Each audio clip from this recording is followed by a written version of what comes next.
Okay, ladies and gentlemen, we're ready to get started. Well, it's good to see y'all here. Hope everybody's allergies are tamping down a little bit. Hope y'all had a great Easter. It is good y'all are here because we're having a little technical difficulties this morning and we're not live via Zoom. But the class is going to be recorded. So if anybody asks about it, you can tell them that it will be available this afternoon for viewing. So very shortly, but had a few, we can see we have an absent computer operator over here this morning. So had a few technical difficulties, but nevertheless, Christine Lukritz Marquis is back with us today to finish her second discussion with us on Christian-Jewish relations on the eve of Islam. So we're excited to have you back, Christine. Looking forward to it. And Derek will be with us next week, speaking on the topic of, we don't know yet. So it's going to be a surprise. It's a mystery. He hadn't announced what it is, so you'll have to come and see what it is. And then after that, and during the month of May, Stuart Nixon will be with us in closing us out for the year. So excited to have y'all with us. Please check the First News Weekly for any announcements or events with the church, and please keep in your thoughts and prayers, those on the special concerns list and those in the military. Anything else we can share with the class, announcements, joys, or concerns? Okay. Okay, good. There is a list recap if you attended and you're interested. It's tomorrow night here on the 17th. Yeah, it's the risk. Okay. Yeah, Susan was just saying that there's a risk debrief meeting tomorrow night here. You have questions of what you saw or what's going on. It's an opportunity to ask and understand. Understand. Okay. Yeah. If you have questions or comments about the Nehemiah Action review or whatever, you can come. It's at 7 to 8:30 here at the church. Okay. Start at 7 start time. Okay. There you go. With that, any other announcements, joys, or concerns? Okay. Christine, over to you. Thank you. Well, thank you for having me once again. It's good to be back with all of you. And yes, happy Easter. So we have made it through and are now in the Eastertide season, right? Passover has sort of passed, but I think this is kind of unusual but fun to actually sort of have this first lecture that I've given you as sort of this general overview before Easter. And now this morning, I'm going to do a little recap for those of you who maybe are like, that was a lot of information, or maybe you haven't seen it yet. And then we're going to talk a bit more specifically about what I've been doing my research on. So does that sound good? Just a reminder, I don't mind being interrupted by questions. So please feel free if you have questions as we go along.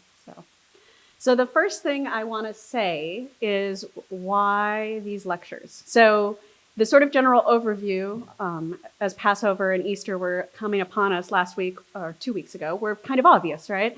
But why this material that I'm covering here? And so the first thing I want to say is I always tell my students that history telling is an ethical act. This is how I begin every class I've ever taught.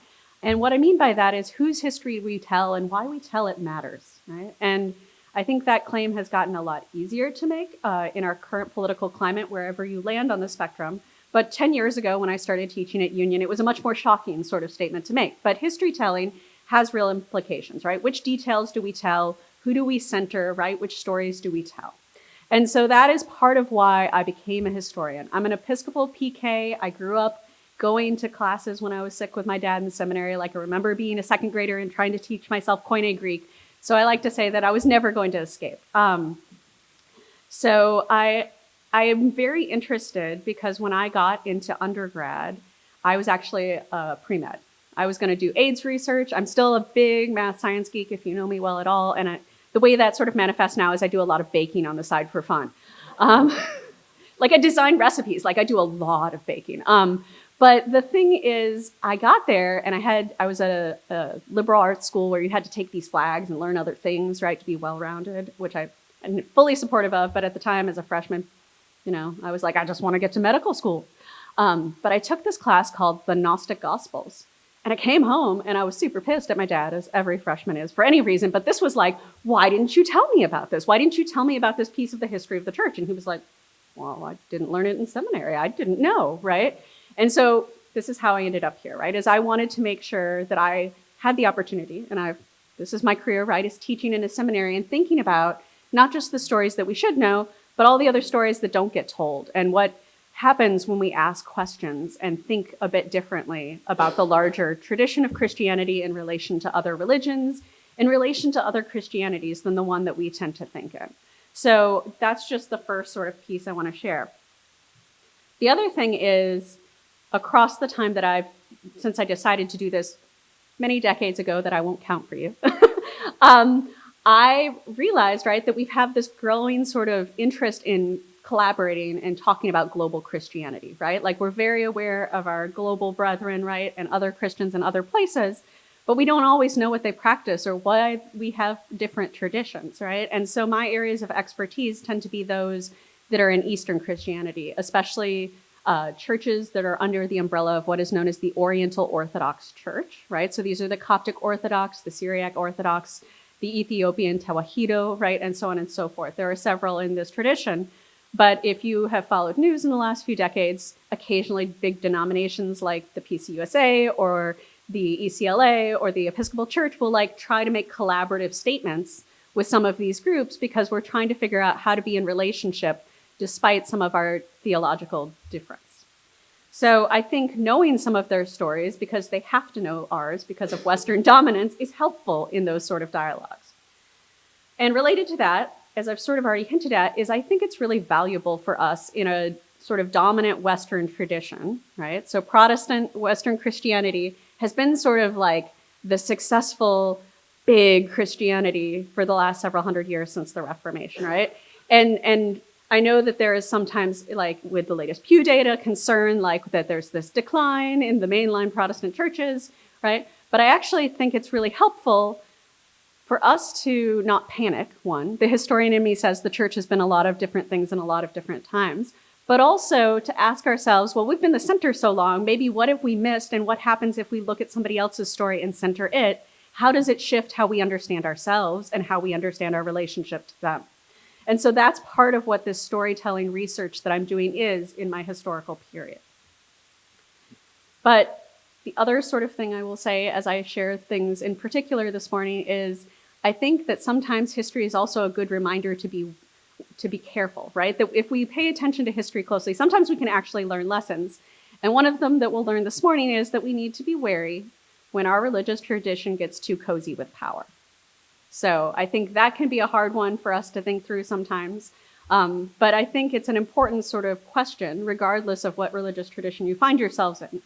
So my focus in particular on this moment on the eve of Islam, right, comes out of the fact that in the last, 22 years now since 9/11, right, we've had a lot of sort of shifting conversation about our relationship to Islam in the US, some good, some bad, right? We've seen a rise of sort of anti-Semitic rhetoric in our country in those same 2 decades. And I think it's really helpful for us to just pause and realize that in the 5th to 7th centuries, which are primarily what I'm talking about here, we in the West often are like, well, Augustine said some really brilliant things and then everything went dark because the Roman Empire collapsed, right? That's the story you heard, I'm sure, if you heard any story about that period, right? How many of you have heard of the Dark Ages? Most of us, right? Except for, here's the thing, it was kind of dark there, though there were things going on, but there was a whole rest of the globe where things were still very actively happening. And I think that it's helpful for us not to just go, oh, well, if nothing was happening here, nothing was happening anywhere. It's good to remind ourselves that it was actually very geopolitically complex in the ancient world as well. So we're going to talk about a very geopolitically complex moment just to help us maybe think creatively about our own. Does that sound okay? Awesome. All right, so Christianity and Judaism on the eve of Islam, part 2. So the first thing I thought would be helpful was just to remind you of a few things. So I talked about various types of Christianities coming out of the 5th and 6th centuries. So you had the Diophysites. These were the folks who starkly thought of Christianity and Jesus's human and divine nature as in two natures, right? Sort of separate, working together. You had the Chalcedonians, which is the tradition from which we come in Western Protestantism that says in two natures, but in this way that they're not two separate things. And then you have the Miaphysites, which means from two natures, right? So they felt that the divine and human natures in Jesus's bodily form were combined by a mysterious hypostatic union, is Cyril of Alexandria's language. And so the answer was they're combined somehow. The human doesn't sully the divine doesn't swallow the human, but it's a mystery because we're humans and can't describe it with language, right? Which isn't actually a bad answer. And all of the Oriental Orthodox churches I was just referencing, this is where they locate themselves. So if you've ever encountered somebody who is Coptic Orthodox or Syriac Orthodox, they are this Miaphysite type of Christianity, okay? I also talked to you about historic Judaisms, and this is just the range of things that I had described. I talked about Jews already being in the diaspora, right? And then I talked about the destruction of the temple by the Romans in 70 CE, but also the Bar Kokhba revolt that happened from 132 to 135 CE. And the result in 135 was that the Romans utterly destroyed Jerusalem, renamed it Aelia Capitolina, and expelled all the Jews out of the city of Jerusalem. All right? And so you already had Jews in Babylon. You already had what we call the exiliarchate, right? You already had a community there that never went back. You had diaspora Jews in other places like Alexandria, right? But then you had this very sort of traumatic experience for Jews local to Jerusalem and their sort of experience there. And that shifts a lot of things. Now, the next line there is patriarchate and exiliarchate, which these are the two groups of sort of overseeing individuals. The exiliarchate is in Babylonia, right? Like it's in further to the east, and we'll come back to that. And the patriarchate was those who were trying to hold things together in the region of Judea, Palestine. And then the Tanaim are these early sort of figures, but we're not going to focus on them. Who we are really interested in is the folks who are the Amoraim in Palestine and Babylon, right? And these are the folks who are the rabbis, right? Who are largely showing up in the Talmud discussing the Mishnah. So if you don't remember what the Mishnah is, this is the oral Torah, right, for rabbinical Judaism. And it was written down by Yehuda, the prince, right? And he was anxious in about 200 CE. So just at the turn to the start of the 3rd century, he was very concerned that the oral Torah was going to be lost because of all of these persecutions that had happened and all of the continued sort of strains for the community. And so he said, all right, I know it's supposed to be oral, but we're going to write it down. And this is the Mishnah, right? But what the Mishnah means, this was really debated. And so we see around it, right, these Amoraim, these rabbis, which Amoraim really translates something like the sayers. So literally they're the ones saying, this is what the Mishnah means, right? And what I talked to you about a bit last time was there is this sort of dialogue that's happening, right? And it develops into what we know as the Talmud, right? So, and this is an important sort of central text for rabbinical Judaism, okay? So what is the Talmud? We didn't talk a lot about this last time, right? It's the central text, as I said. It consists of civil and ceremonial law, but it also includes all these interpretations and these legends. So what's really interesting about the Talmud is the Talmud doesn't really become authoritative until later in the Gaonic academies. So the Talmud is important, right? But it doesn't become like law in the way that rabbinical Judaism uses it for another couple centuries past when we're talking. In the period we're talking about, it's actually just beginning to form as a document. And so this is important for us because this is one of the reminders that rabbinical Judaism, we in Christianity often like to think of Judaism as the thing that came before us, right? It's the older religion. The religion of the Jews is older than Christianity, right? Because Jesus was a Jew, but rabbinical Judaism is much more like our younger cousin, right? Rabbinical Judaism is growing up alongside and slightly after early Christianities are getting their footing. So that's a really sort of important distinction for us. When we think about Judaism, we tend to think rabbinical Judaism, but that's not the whole array of what's happening here. And that's going to be important for us. So it has a lot of wonderful legends. It comes in two parts. The Mishnah, this piece I just described for you that was written down around 200 CE, and then the Gemara, which is the commentary around it. And it's an accretion of various sort of pieces that are gathered together, right? So it's this commentary and debate between the rabbis, right? And as I said, the Amoraim means sayers. These are rabbis living from the 3rd to 6th century. Good so far? So A Tale of Two Talmuds. So there is not, did you guys know there is more than one Talmud? All right, so there's more than one Talmud. The first, it's the Palestinian Talmud, and it refers to that community that I had talked a little bit about last time. There were those folks that fled Jerusalem, both post 70 and post 135 CE. They fled into regions around, and they formed, among other things, an academy at Yavna, which I'll show you the map again in a moment. But this Palestinian Talmud, sometimes known as the Jerusalem Talmud, is actually the older of the two. It dates to circa 350 CE, so pretty quickly after the Mishnah is written down, it's a lot of these sort of rabbinical voices are beginning to be gathered around it, right, within like 50 years. And it's associated in particular with the rabbis of the Yavna Academy, and is written in Palestinian Aramaic, which is a dialect of Aramaic. Okay? The better known and more popular and authoritative in our own moment is the Babylonian Talmud, which isn't gathered until circa 500 CE. But it includes some of these Palestinian voices, and it includes a lot of other sort of Jewish voices from the areas around Babylon. And it's associated with the rabbis of the Sura Academy, which Sura is a small town sort of south of what is modern-day Baghdad in Iraq, right? And it's written in Babylonian Aramaic. So again, just another dialect. So these are not two totally different languages, right? But just like we know, for example, there are different dialects of English, right? There's British English and American English. So too, we have these two Talmuds in this sort of different tradition. And this is the map that I showed you last time, right? So you have Yavna right there on the coast of the Mediterranean, and you can see the stars sort of to the southeast of Karbala, directly below Baghdad. This is the region of Babylon. And there were lots of sort of places, including the Sura Academy in this region, right? But there were also places in the cities of Nisibis and Pumbedita. So you had a much larger sort of regional rabbinic community there, which is part of why this comes to be the more sort of authoritative Talmud. The Babylonian Talmud has a lot more voices, has a lot more diversity, and that actually speaks well to it, right? Because you have a lot more voices engaging and debating and trying to decide, how do we make sense of this particular rule? All right? We good so far?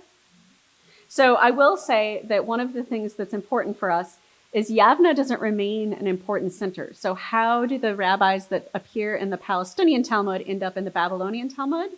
Well, we know that somewhere across the 3rd century, there is a sort of influx where Jews are again sort of suffering oppression under Roman rule, right? And to a certain extent under Christian pressure, though Christians don't have a lot of power yet. And a lot of them flee further east and join these other rabbinical communities for safe haven. And so you have this sort of wedding of the two traditions to a certain extent. The other type of Jews that I talked to you about last week are the Am Ha'aretz, right? The people of Israel, right? These are non-rabbinical Jews, right? And so, as I said to you last week, and I won't rehash the whole thing, this was originally just neutrally Jews, right? So one of the things that we need to remember is rabbinical Judaism is often what we mean by Judaism now. But Jewish religion, right, is not such, right, that when the temple disappears, people just did nothing, right? One of the things I said to you 2 weeks ago was the diaspora, right? If you were already living in the diaspora for several generations, well then, you know, you weren't going to the temple most of the time anyway, right? And so you had to have rituals and blessings and daily praxes that helped you sort of understand your Jewish identity and ethnicity that weren't necessarily tied too strongly to the temple.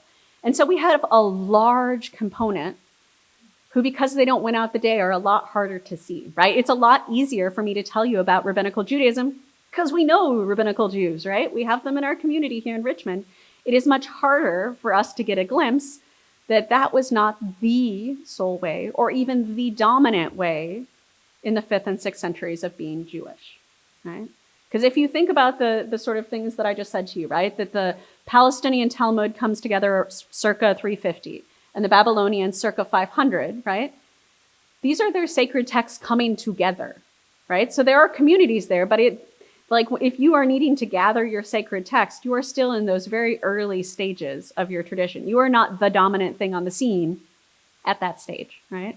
So you have a lot of folks who are Am Ha'aretz, and what's interesting is originally this phrase is a very sort of neutral phrase, and as the rabbis gather more power, and we see them like talking about this not just in the Talmud, but in other adjacent texts that we have, increasingly they become negatively viewed by the rabbis. The rabbis describe the Am Ha'aretz as the people who are non-rabbinical Jews, who aren't doing it right because they're not doing it like us, right? And I always talk to my students about sort of identity formation this way, right? If you have a sibling or a cousin, right, we all do this. This is a very human thing, right?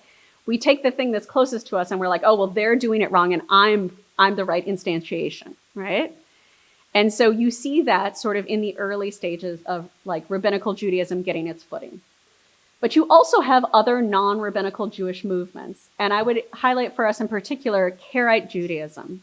And we don't actually really hear about it until after the period I'm talking about. But Karaite Judaism, there are still Karaite Jews that exist. They are those who follow only the written law, right? They never believed in an oral Torah, and they look like those folks who were arguing with the Pharisees, right? So rabbinical Judaism is not just this neat offshoot of Pharisaic sort of Jews, but it does look similar, right? Because it has this emphasis on the oral law as a piece of how we handle this. So there were folks like the Sadducees, right? Like the sort of priestly class, right? Who are very just like just the law, nothing but the written law. We don't have other things. The Karaites, we can't, again, draw any sort of neat line because the first time we hear about them is, again, the rabbis complaining about them in the Gaonic academies under Abbasid Muslim rule in like the 9th century. But we hear them complaining that there are these Jews who are doing this totally other thing and they don't believe in the oral law and they don't follow the Talmud and how dare they, right? And we know that they existed and they didn't just come out of nowhere, right? So the reason I'm sharing this with you is I want you to have sort of a lay of the land of the different Judaisms that were on the scene in the 5th to 6th centuries, because now we're going to turn to the Arabian Peninsula proper. So this is where I've actually been doing my research. And I'm going to try, and I'm going to share the slides with you guys later because I think it's probably hard to see very clearly. But what we have here is a map of the Arabian Peninsula where I have taken it and adapted it to sort of give you a sense of where different Christian and Jewish groups were. Okay? So if you look in the far upper left corner, right, so we're talking in the northwest, you see a sea, right? These are the Chalcedonian Christians. Can I? Yeah. That would be awesome. It won't help the folks that I'm recording, so, but you guys can hear me, good. All right, so I'm gonna point, and I'm sorry for those who are watching the recording. But so we have here, right, the Chalcedonian Christians. So this is Byzantine Christianity, right? So even as the West is so sad and Augustine feels so bad and everything fell apart, things are going just fine up here, right? Like we have this large Eastern Roman, what is starting to be called Byzantine Christian community. And these are the Chalcedonian Christians. That is the tradition we find ourselves in the West. You then have, over here in Egypt, you have Miaphysite Christians, because even though Egypt is under Byzantine rule still, there is like this defiant Miaphysite movement that is very successful in both Egypt and Syria. And so this is ultimately where Coptic Christianity even sits still today, right? And they are Miaphysites. So you have Miaphysites here. At the time, the Patriarch of Alexandria tended to ordain and work with Christians in Ethiopia, in the kingdom that was known as Aksum. So it's modern day Ethiopia and Eritrea, sort of that borderland. And Aksum here is the important capital here of this Aksumite kingdom, and they are also Miaphysite Christian, okay?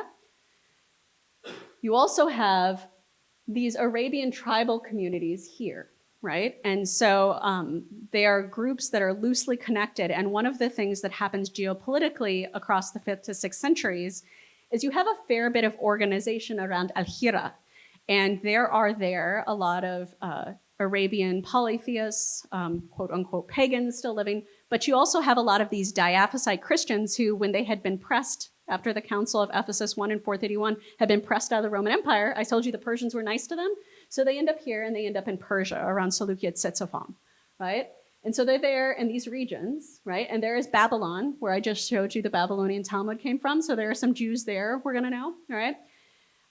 But here, because you had this sort of community that was sort of various Arabian tribal groups that were sort of supported, they were kind of like a buffer zone for the Persians, right? So as the Persians and the Romans fought, like you had the Nasrids here, right? Who were very able to sort of press, right? They were able to press was the sort of loose name. So the Romans were like, oh no, right? And the Romans began sort of trying to appoint phylarchs and make friends with certain Arabian tribal leaders, and they try to create a similar structure here around Petra, right? And there, the Christians seek a bishop, And what's really interesting is they want a bunch of bishops ordained, but they want Miaphysites. And so Justinian and his wife are not on the same page. And so Justinian is very Chalcedonian, but his wife Theodora is like, sure, I'll send somebody over for you as a Miaphysite, right? And so this ends up being Miaphysite, even though it's supposed to be a buffer zone for the Romans, right? So you already have some competition here. You have Jews around Yathrib. This is what will become Medina later with the rise of Islam, right? But then you have the kingdom of Himyar, which we're going to talk a bit about, which it becomes primarily Jewish, but has some Miaphysite and some Diophysite. I should have a D here, but I'm mostly interested in the Miaphysite, but they're both at Najran, which is the very top borderland of their kingdom, right? This is the very edge. And what's interesting here, right, is most of this is modern day Yemen, but we have a little bit of Saudi Arabia there, right, right around Najran. Any questions about that? Yes? As you were speaking, I was just thinking about the scale. I always think about today, but what the size of communities generally are they in terms of the overall population, or the Jewish when you're talking about community, that. We would love. Yeah, so how big is the population? Yeah, like for these various groups? Yeah, we have no idea. Like this is the fun challenge of being a historian this period. I would love, it is a great question, no idea. Like we know that, for example, at Himyar, what we can confirm is that all the ruling elite identified as Jewish, right?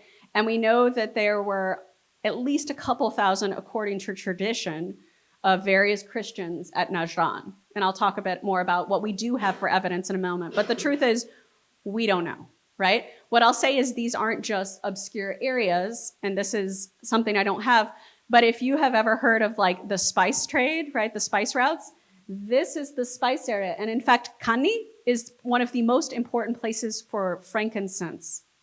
So, like as we talk about like the three wise men coming in these things, right? The two routes where we begin to have this sort of water route, but we still have the inland routes, and Najran is a city through which we know they passed. That is, it was a stop on the sort of inland paths for the spice routes.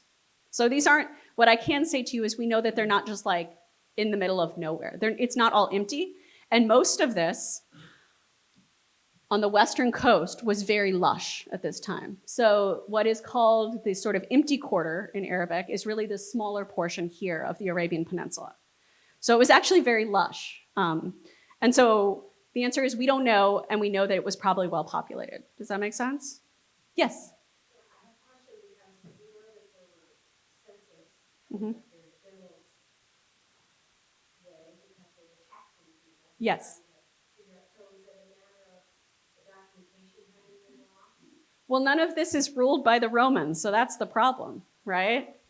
So the question was about, right, like we have the census, we have taxation, but these were all collaborative allies, right? Like these are like more like buffer zone regions where the Romans are trying to influence, and that's going to be an important part of the story. So this is a good question, but no, you can't take money from people who aren't your people, right? Like, and the problem is this becomes sort of, I mean, you can, but that's a whole different conversation than what we're having this morning. Like, no, but like the Romans can't get the Romans can't get their foothold here, right? Part of the reason you have the Japhnids sort of allying in the northwest with the Romans and the Nasrids sort of allying with the Persians in the northeast of the Arabian Peninsula as like two sort of buffer zones is because neither the Persians, right, the Sassanids at this point, nor the Byzantine Romans can win, right? They keep sort of arguing about the area just north of there, but neither of them can like get a hold here. So they can't, so we don't have any documentation at all because they wouldn't have made it. Yes? Babylon is what we think of contemporary Iraq. Yes. So Babylon, if we think back to that map, I can flip quick here. If we think back to this map here, right? This is a like contemporary snapshot of Google Maps. So this is Babylon in this region, and this is modern day Baghdad. So yeah, this is Iraq. So good questions. All right. We feel okay? I will. Yep. You don't want to hear me twice? I'm hurt. No. I tease. So the point is, And what I want us to understand is on the eve of Islam, right? Often the story that even the Quran itself tells is that, oh, it was just this empty sort of heathen land, that nothing was going on. And actually, if we go and center what we tend to think of as the periphery, it turns out there was a lot of folks who were Jews, right? But what kind of Jews they are is a real open question. And so this brings us to the kingdom of Himyar, right? And so I had told you that I would show you the kingdom in a moment. Najran is near the top there, right? And their other major city is Zafar, if you see it on the bottom there. And Zafar is actually the capital city for most of the period we're talking about. And the kingdom of Himyar is interesting because it had this sort of love-hate relationship with the Aksumite kingdom across the Red Sea. That is, at certain periods, this Ethiopian monarchy did rule over. And then we know from a lot of like extant sort of inscriptions in Ethiopia and Eritrea that they continued to claim that they ruled over it, even though we know that they didn't.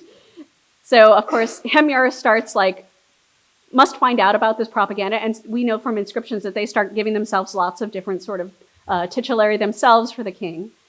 But the kingdom of Himyar is where this frankincense trade goes through, right? And also, so both the water and the land routes. So it actually has a lot of power, but I'm willing to bet none of you have ever heard of Himyar. All right? And so this is why I talk about, we miss a big point of what was happening on the eve of Islam. We miss a big point of geopolitical realities in, this late ancient, as we talk about it, Christian and Jewish period, if we don't understand that there was this very powerful Jewish kingdom. But what kind of Judaism, we really don't know. So the two ways we know anything about this, to get back to this question of the issue of evidence, is epigraphic evidence and histories and hagiographies, right? And so epigraphic evidence refers to inscriptions that we find in stone in various places, and I'll show you an example in a moment. The other is histories and hagiographies. And I group them together because they are not histories, as we think of them, that are meant to be rote, sort of not subjective fact. In the ancient world, histories were also, right, as so many histories still really are, if we're being honest with ourselves, ways of telling your story, right? This turns us back to the beginning where I talked about history telling as an ethical act, right? You told your history to tell your community's particular side of the story. Hagiographies are sort of the stories of the lives of saints or of martyrs, right? Of holy figures, these sort of fantastical, as we tend to think of them in our own period, stories about miracles and the work that was done. And so it's this combination of materials that tells us anything about Himyar. So here first is an inscription that's housed in the Zafar Museum, whose actual provenance is Zafar, so this capital city. And it's written in Sabaic, which is sort of a pre-Arabic Semitic language from the Arabian Peninsula. There are several, but Sabaic is interesting because it becomes the dominant sort of language that the Himyarite kingdom uses. And in fact, even in Aksum, we have some things in Giaz Ethiopic, but some of them are also written in a Sabaic script, but in the direction of Ethiopic. So it's this very sort of strange language that not many people know. I've just spent a bit of time teaching myself in January to read it a little bit, right? There are a handful of people in the world that do this, but it was actually a very powerful, important language that none of us had heard of before this morning, probably, right? So this is what I'm talking about. There are all these stories that we've kind of lost, right? But what the inscription tells us, right, is, this is Christian Golban, who is a very prominent scholar in this field. May he bless and be blessed the name of Rahmanan, who is in the sky, Israel and his God, the Lord of the Jews, who has helped their servant Shahrum, his mother Bum, his wife Shamsum, their children from them both. And we don't know how to vowel some of these things. So we have Dum, Abisha, and Nisrum, and all of their relatives. That's the whole inscription that you just saw. So how do we know from this inscription that there were people who identified as Jewish here?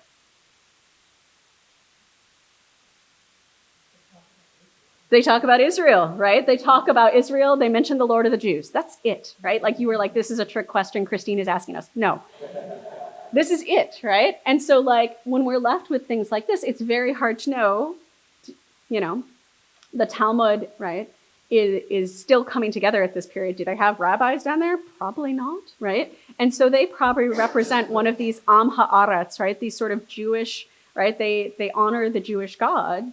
But what that looks like is really hard to know. The other reason that we know that they're Jewish is from the history of Philostorgius, and this is much too small for you to read, and again, I'm going to share the slides. But what is important here is Philostorgius is telling the story of Constantius II sending a certain Theophilus the Indian to the Arabian Peninsula, right? They had gotten wind that Hemyar was Jewish, and so they were going to convert them to Christianity, right? And so this is like an actually earlier story. And Constantine, you may remember, is the first like emperor that is like openly Christian. He like authorizes Christianity as a legitimate religion. He calls the Council of Nicaea, from which our Nicene Creed emerges in 325. So he is very like firm coming out of Nicaea, right? That Jesus is not a creation, that he is coexistent with the Godhead as Father always. His son, not so much. His son is what we call an Arian Christian, or if you've ever heard the Arian heresy now, right? But in his day, for about 100 years at least, there's this real debate depending on which emperor is like Arian, which one is Nicene, right? And they argue back and forth. So Constantius is an Arian Christian, so he sends down a form of Christianity that we still wouldn't probably approve of in our own day to try and convert them. And supposedly Theophilus the Indian is so successful that he builds 3 churches down there. And the king, in fact, is like, oh, I'll pay for them myself, right? I know that the emperor of the Romans gave this money, right? But I'm going to pay for it myself. I just want you guys to think about that. That sounds like a really successful conversion story until we begin to read with the skills that I like to offer my students of sympathy and skepticism, which what I say is, if you're reading a story and you feel like totally like, yeah, I totally agree, you need to be a little skeptical, right? Because that means that like this is the tradition from which you emerge, and that's part of why it feels comfortable. Similarly, if you're like, this seems like nonsense and makes no sense, this is actually where you need to activate a little sympathy and go, so what is it that's rubbing me wrong here? What is different in their historical moment, right? And so here we need a little bit of skepticism. Because what we know is Philostorgius says, oh, Theophilus is so successful and the king is so convinced that he offers to pay for it. But I just described some pretty complicated geopolitical realities very quickly to you on the Arabian Peninsula. What do you think happens if the Roman emperor buys some buildings in your land?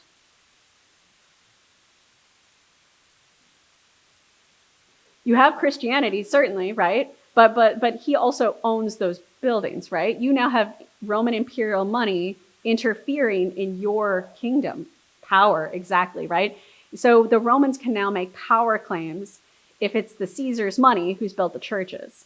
And so not surprisingly, whether or not the king of Hemyar was that convinced, he was like, no, we got this, right? If my people really want a couple churches. And so purportedly 3 are built sort of in the very southern portion of the Hemyarite kingdom. But the thing is, we hear no more about Christianity there in any sort of major way. And all of the titulary and all of the inscriptions, the ruling class goes right back to identifying with the Jewish God. Right? So we have to sort of question Philostorgius, and this is what I was saying with histories, right? Is Philostorgius is telling the story of how awesome the Roman Empire is, right? What becomes the Byzantine Empire. And the truth is, right, he's invested in telling the story of their success, not what happens in the aftermath. Does that make sense? And then just one more hagiographic example. It's from this like very small Syriac text. It's in a 6th century manuscript, purportedly set in a 5th century context, so right where we're talking. And it tells the story of these 2 holy men who like they want to travel to Mount Sinai. They want to have like this experience, and they get kidnapped by so-called Arabs and get taken down, and they're going to be sacrificed. And then instead they convert the local tribe that has kidnapped them to Christianity, of course. And so then the king gets mad and they get brought to the king of the Hemyarites, right? And they're brought into this palm grove, and they have this experience where they're like, have basically a show off that looks very similar to like First Kings. Like you remember the story of Baal and El, right? And like, my God, you know, like you can like soak the altar and we're going to burn it down and all these things. That's what happens here is Paul and John are like, cool, our Christian God is the true God. And they're like, but no. And he's like, yeah, no, it's the true God. And he's like, all right, well then, you know, do what you want. And he basically says, whichever God wins, his camp shall be delivered from the sword, right? And then the king says, you've spoken well, let's do this, right? And then Blessed John waved his hands towards the tallest palm tree in the grove, which purportedly they worshipped as a god. And I have a whole nother research piece I'm doing on this, but I just want to name for us, they might actually worship that tree as a god, or they might just really value that tree because you get an entire micro ecosystem under palm trees that allow you to grow other food to eat, which in a desert region turns out to be important. So he's sort of threatening their ecological survival if he uproots this palm tree, right? And he says, "Our Lord Jesus Christ, fruit of mercy," right? So they're doing this sort of playful language with fruiting, right? "You who by your will make all the cedars of Lebanon grow." Here we have that explicit reference. "Send your wrath upon this tree and utterly uproot it so that the many will not worship it in error. At once a wind struck it and pulled it up from its roots deep in the earth. Its branches and fruit immediately withered away, and all of it was consumed as if by fire." So you have this sort of story of like Christianity came because God won in this very sort of Hebrew Bible Old Testament style. But just for the last little bit, and we're just going to like sort of dip our toes into this, we have religious conflict in Hemyar. And what we have here is we have the Aksumite, Miaphysite Christians keep trying to take over Hemyar. So Christianity for local Hemyarite rulers indicates oppression, right? Because the Christians keep coming in and are sort of oppressing us.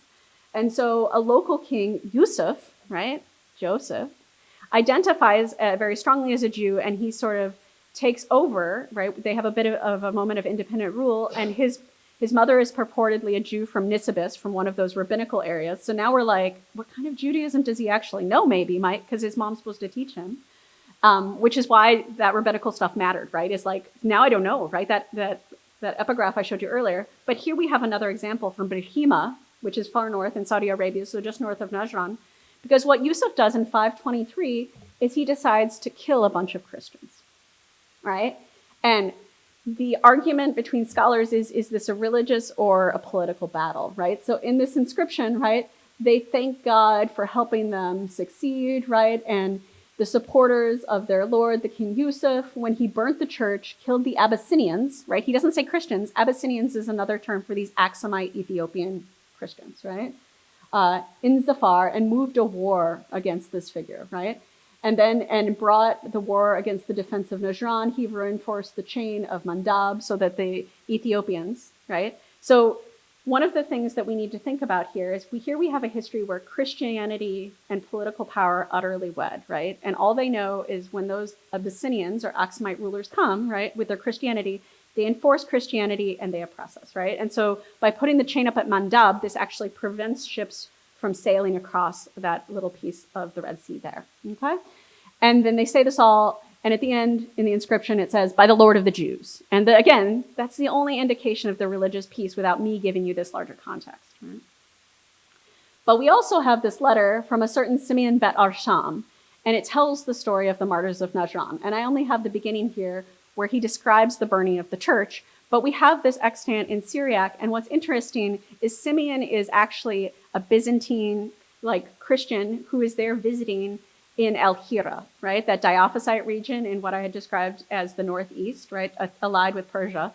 In what is often referred to as the Conference of Ramla, purportedly Yusuf sends up some of his guys to be like, "Hey, Persia, look what we did. We killed some Christians." Like they're clearly trying to collaborate and ally because they know they need this defense against Aksum.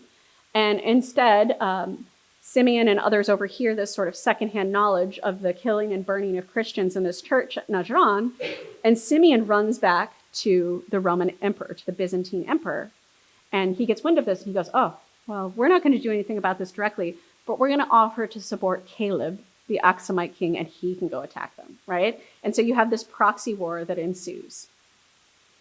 And so that's sort of the end of my slideshow, but the reason that this is important is when Caleb comes over, they successfully squash the Jewish revolt, as they describe it, right? And they institute a Christian ruler once more.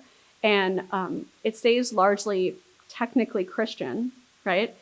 But one of the things that Caleb and all of these Aksumite Ethiopian rulers do when they come over is they come over with a lot of elephants, right? And so the timing is wrong because we know this is between like 523 and 525 that this major geopolitical battle happens in the ancient world. And what you have undoubtedly not remembered, but I shared in the beginning of the first section, was Muhammad is said to be born in the year of the elephants, but is born in, as best we can tell, 570.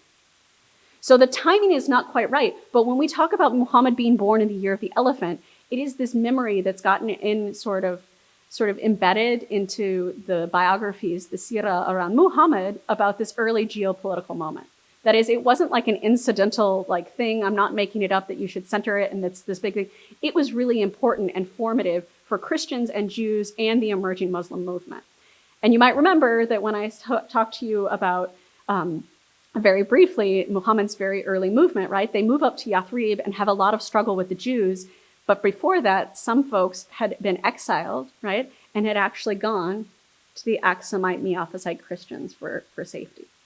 So there's like this geopolitical game that's happening with religiosity here that invites us to rethink how empty, how dark, how unrelated these things were, right? That Islam is actually responding to a lot of bad geopolitical interfering in the name of both various Christianities and we can presume various Judaisms, right?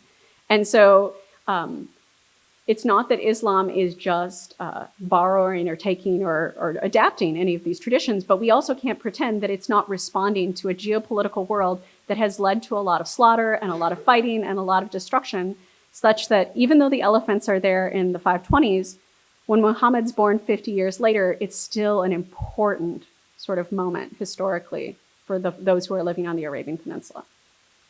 So that's what I have. I'm happy to answer questions, but I think it's just important.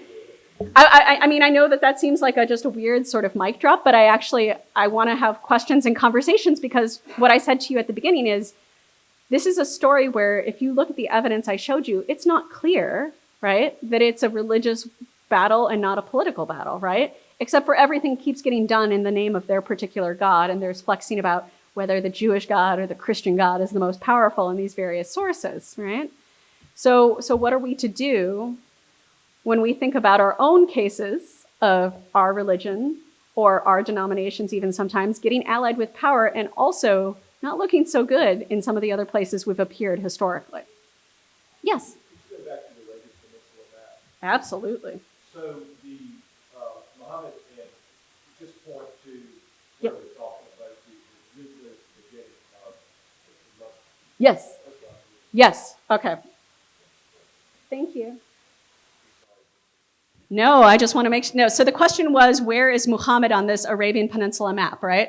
So we're down here in Hemyar, right? And so Zafar is about here, just like an inch above Aden. It's not on this map. Najran is the city where the church is burned.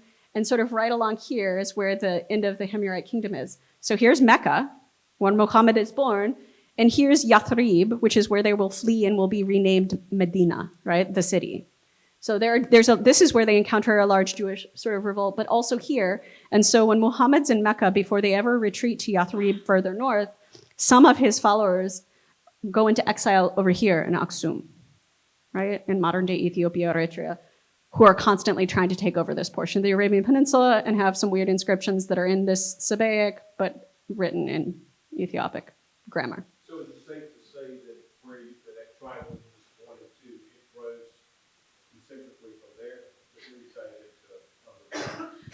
So is it this triangle moves out concentrically? Well, you have all of this power here, right? That is always pressing down here, right? And you have this power source here, right? So it's in this power source here. So it's more that you have, we have other stuff that I haven't shared with you today. Hemyar makes Rome and Persia nervous. And what happens is Yusuf tries to brag up here at Al-Hira, right, to some of the Sassanid Persians, local men who have come for the conference of Ramla, and they aren't convinced. But then the Persians are going to actually take over this region later, right on the eve of Islam.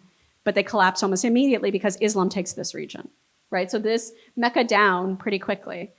So it's less that it's just a triangle going, sort of spreading in all directions, because again, this is largely sort of the emptied quarter is what it's called. And so there isn't as much going on here, but it's like there's a tension.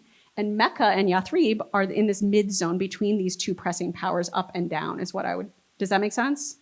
Yes, yes.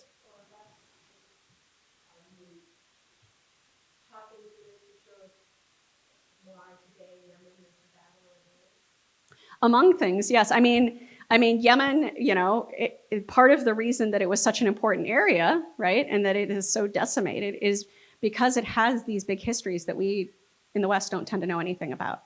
I will share just anecdotally that I was working on a short written piece in 2015. And it was like a short online piece of a paper I was going to give at a conference. And I had, it's a statue of a human. It's an anthropomorphic palm tree. Like, so they're like, it's like a head on a palm tree, like a palm tree god, like the story I just told you, right? And I was doing some early work with that, and it got published online. And between when I sent it in, right, and me and my editor had decided we would use this image from one of the museums in Yemen to when it actually, like, because it was peer reviewed, so it had to go out and be reviewed. And by the time it got published, bombings in Yemen had destroyed the actual object, and we now only have it in digital form. So like for me, there's a certain urgency in telling these stories because we are losing some of this history in real time that complicates what we think we know about some pretty important periods for Christianity and Judaism and the rise of Islam. Yeah.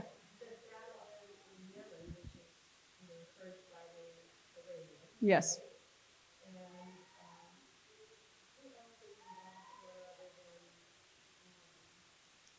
So who else? Yeah.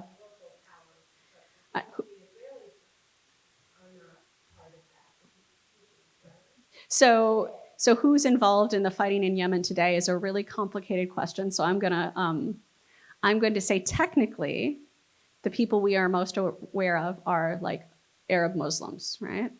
But there are plenty of other places that are flowing money indirectly, like so many good wars, right? And here's where I'd ask us to think about places like the state of Israel, but also the United States, functioning more like the Byzantine emperor, right? Where we're like, we're not going to do anything directly, but we're going to hand this person down here something to help with the fight. Does that make sense? So it's both like Yemen in the past and Yemen now, but also there are plenty of other places where we are very implicated, right? And have been fairly recently in the last 400 years of colonialist history, right? So what do we do with the larger question of there's this whole history we didn't know about that actually I think has some important framing for us thinking about what's happening geopolitically today. And non-Western Christian folks, certainly some of them know this history still, right? Like some of the folks around here are very aware, right, of their very long history, partially because they're walking around and kicking these inscriptions, right? They're like, I know that that's an ancient thing, right? And we just don't have any sort of frame for that when we interfere in some of these. And it's not just here in Yemen, but in other places as well.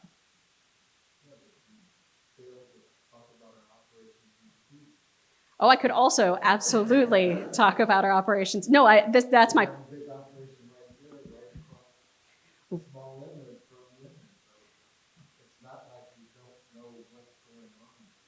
Oh, we definitely know what's going on there. And I think that's why, so thank you for making it explicit and bringing up Djibouti and our operations in Djibouti. I was being more circumscribed because I'm being recorded. But yes, absolutely.